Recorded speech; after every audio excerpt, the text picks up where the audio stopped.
Hey everyone, welcome to today's edition of One Single Story. It's May the 11th, day 131. Today we're going to look at 2 Samuel chapter 10. I'm going to read a few verses and then we'll talk about it. So let's just actually read the first two verses. It says, sometime after this, King Nahash of the Ammonites died and his son Hanun became king. David said, I'm going to show loyalty to Hanun just as his father Nahash was always loyal to me. So David sent ambassadors to express sympathy to Hanun about his father's death. So Hanun doesn't have a relationship with David. His father Nahash does. And when he dies, David's response is to show loyalty and favor to Hanun solely because of the relationship that he had with his father. So he sends ambassadors to express sympathy. As parents, how do we set the table for our children to later have success based on the relationships that we have? Well, we have a responsibility. It would appear by this passage that Nahash apparently had not passed on to his son the significance of the relationship that he had with David. Because if he did, I don't think he would have been as mistrusting about David. And then just to presume that because we have established relationships with people that our children are going to understand the significance of those doesn't necessarily mean they're going to get automatically. And I would say that's most critical in our relationship with God. Mm-hmm. To make assumptions that just because we're in a relationship with God, that our children are going to understand the significance of that in our life and pass that down to them and have that same appreciation shouldn't be taken for granted. I'd say too, like in terms of like our relationship with Christ and wanting our kids to have a relationship with Christ, I think it's important that they understand our relationship with Him, and so when they can see that, as long as we're alive, they can see that our relationship with God and how important that is to us, how much that means to us, and that they would also want to have that relationship. But then also too, I think it's important as well. Like one thing when I was growing up was that my parents made sure they were not the only people that I was surrounded with that had a relationship with God. Like there are other people that I look to that have encouraged me and have invested in me and I've been able to see their relationship with God, and so it's not, the whole burden wasn't just on my parents. My parents were able to surround me, and they made sure that they surrounded me with other people who wanted me to know who God was. And so I didn't just, if like my parents were to pass away when I was young, I wouldn't just be left without knowing the importance of that relationship. Kind of like in this, how he did not know the importance of the relationship with David was. And so I think that's, for us, I think it's important as parents that our kids, with that relationship, specifically with Christ, they understand how important that is to us and that we want them to have that relationship with God as well, but that they also have other people in their lives that they can also see are like showing who Christ is. Yeah, so, the introducing our children to not just Christ, but other people, putting them in environments so they get to know people who can give them wisdom, guidance, direction, I think is important. And helping them understand the value of long-term relationships, the value of things like loyalty here, because that's one of the things he talks about is loyalty, is critical to us. And our kids will benefit from some of the relationships we've created, and they may even flourish if they're aware of it.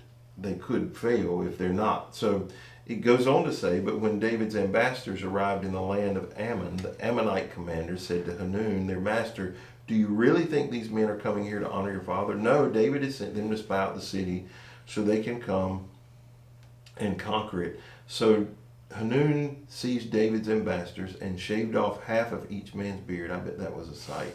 Cut off their robes at their buttocks. That's even more of a sight. And sent them back to David in shame. So clearly the king has a relationship with David. But maybe the commanders are worried because there's a regime change that David's going to try to take advantage of the younger king. I'm not sure. they didn't trust him. What do you think was clouding their judgment? Why do you think they were so suspicious of David when he had been at peace with them apparently for a long time?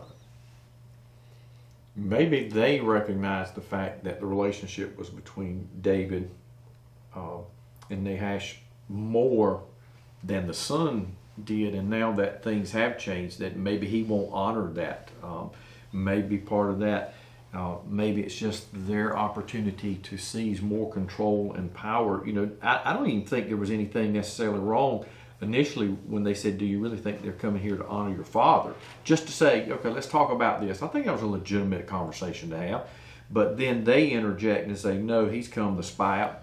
Then they begin to influence him beyond just raising the issue and saying, let's have a discussion about this and how we should respond. They begin to interject their own influence over the new king. Yeah, I don't think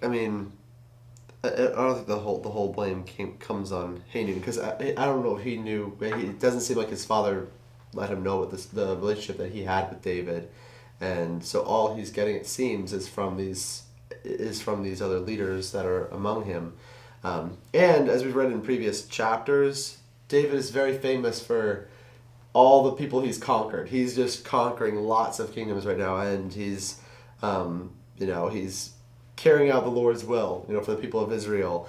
And the commanders are probably fearful of that, because, it's important to have strong allies, but I think they're worried that, well, what if he turns on us? And David hasn't turned on people David's going after the people that specifically go against him, and go against the people of Israel. And so, I think everything that happened was based out of fear, and the fact that David is so famous now for all these lands that he's conquering. I think it could be fear. I think it could be arrogance. They very well may have not wanted Nahash to be at peace with David. They may have thought, we can take him. We can defeat this king. Yeah. And when his obstruction to them going to war was gone, they're like, now's our time. We're going to give the young king this advice. And you'll see later multiple times where young advisors will give new kings bad advice, and the outcome doesn't turn out so good for them. So they go to fight them. Verse 9 says, when Joab saw, the people of Ammon go hire 20,000 more Arameans to fight with them, and they hire from different lands, different people to come fight with them. It said when Joab saw he would have to fight on both the front and the rear, he chose some of Israel's elite troops and placed them under his personal command to fight the Arameans in the field. He left the rest of the army under the command of his brother Abishai, who was to attack the Ammonites. If the Arameans are too strong for me, then come over here and help me, Joab told his brother. And if the Ammonites are too strong for you, I will come help you. Be courageous and let us fight bravely for our people and the cities of our God. May the Lord's will be done. So he says, if you're in trouble, I'm coming to help you. If I'm in trouble, you come help me.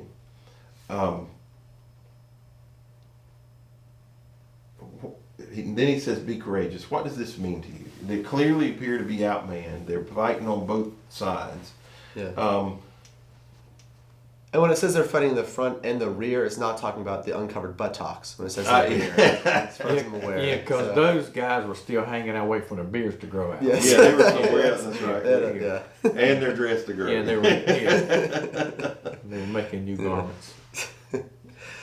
Well, they obviously have a strategic plan here, yeah, which I think is very important. Anytime you're facing a battle, conflict, an enemy, no matter who or what the situation is, there needs to be some strategy into it. These are experienced warriors. They trust each other, which is another great point. If you're in a serious life or death situation, a big conflict, you need to be engaged with people that will have your back and will fight to the end if necessary. I was gonna say, and it seems that they've learned from the past as well, because there have been battles before where they've lost the Ark of the Covenant, because of just going to the battle being like, well, God's with us, so we're gonna win, and so even though God is with them and God loves David, God still gave them wisdom. Like they still have the ability to use some wisdom, to use strategy, and so God has given David those abilities as well, and he uses them here. You can see it. They don't just go in blindly like, well, we're gonna win, like kind of cocky, just going in. We're gonna win because God's with us. They have a plan, and they're ready to help each other and work it out. So I think that's pretty cool that we get a little bit of the insight into that. You know, they show here the ability and the willingness to adjust plans as situations change. Yeah. And even when we have a strategy, it doesn't always go according to plan. And we have to be able to make adjustments, and oftentimes that is relying on other people. So as I read this, I didn't see so much strategy. I think they got caught with their surprise. Well, the strategy in, Yeah. in separating the two groups to focus. You focus on that group, you focus on that group. But the thing that stuck out to me is that if you're in need, I'm going to come help you. And if I'm in need, you come help me. Because in every job, in every work, in the church, in families, there are things. Let's just go to the family, because that's an easy place. There are things that my wife takes care of. There are things that I take care of, and we just kind of naturally do those things. But there are times that she needs my help. There are times I need her help. And she stops what she's doing to come and join in with me. The same is true for us, maybe here on staff. We all have our own jobs, but if you need help, to move something or to take care of something or whatever, we have to be willing to step away and to help, because you go through seasons where you got it whipped, and then you have other seasons where you need some support, you need some help, the people behind you. And either way, though, he says be courageous, which is, I think, a big part of it. Like, you're going to have to fight, and it's not going to be easy. Mm-hmm. You're going to have to work, and it's not going to be simple, but, you should go at it. Yeah. We used to call it being in the weeds. Like, if I'm in the weeds, like, if you tell someone that, Right. It's like the I've heard that cry. terminology. Yeah, and so you like, someone needs to come in with a weed whacker, and then come help you out a little bit. Drag you out. Yeah. So, he goes on and says, when David heard what was happening, he mobilized all Israel, crossed the Jordan River, and led the army to Helam. The Arameans positioned themselves in a battle formation and fought against David, but again the Arameans fled from the Israelites. This time, forces killed 700 charioteers, 40,000 foot soldiers, including Shobach, the commander of the army. When all the kings allied with Hadadezer saw they had been defeated by Israel, they surrendered to Israel and became their subjects. After that, the Arameans were afraid to help the Ammonites. They figured out pretty quickly they were on the wrong side. They had chosen the wrong team. What should we do when we realize we've aligned with the wrong side? We picked the wrong team. I remember, as a joke, my friend and I did this back at the Super Bowl. We used to have Super Bowl parties as a youth group when we were younger, and we made shirts that were reversible. And so whoever was winning, we could just go flip the shirt around, and we were wearing the other team's jersey. It was so stupid. We stapled them together. We were kids, but we thought it was hilarious, and we were like, I don't know. That's what comes to mind when I think of that. It's like, because you didn't have a favorite team. No, I didn't care. Loyal. I didn't care who won. We didn't. I didn't even know the team. So until before the game, we're like, let's just do this. It'll be fun. Yeah, So. because you're the only person. Lord forgive me. No, I can't. That doesn't watch sports. No, I do watch no, sports. That's not what I will say. But I need to not offend somebody. He's going to use a little wisdom. Yeah. Okay. I refrain. Okay. To answer your question. To actually bring it back to Yeah. what we're talking about. Yeah, what do? The wise thing is, once you recognize you've made a mistake, is try to fix it. But even that, in their situation, would have posed risk as well, because if they abandoned the group that they had allied with, then now they're at odds with them, and so it creates a complicated situation. But Yeah, it says after that they were afraid to help the Ammonites. What's the saying about burn me once and burn me twice? you might burn me one time, but if you get me the second time, shame on me. Yeah, the Yeah. first time, shame on you, and then shame on me. Yeah. If it happens the second time. and I think they backed off. And I think there are lessons to learn, and keep going back to the same problem every time is not wise. Yeah. Well, let's wind this down with prayer. Dear Heavenly Father, thank you for your grace to us. Thank you for your word. Thank you for the stories in the Bible that help us see things in a different light. Help us to understand that we have a responsibility to set the table for people who are coming behind us. And help us to, most importantly, point them to you and help them to see the importance of having faith in Jesus Christ. May we be faithful. May we be courageous in our walk with you. And may we use wise judgment in every decision that we make. In Jesus' name. Amen.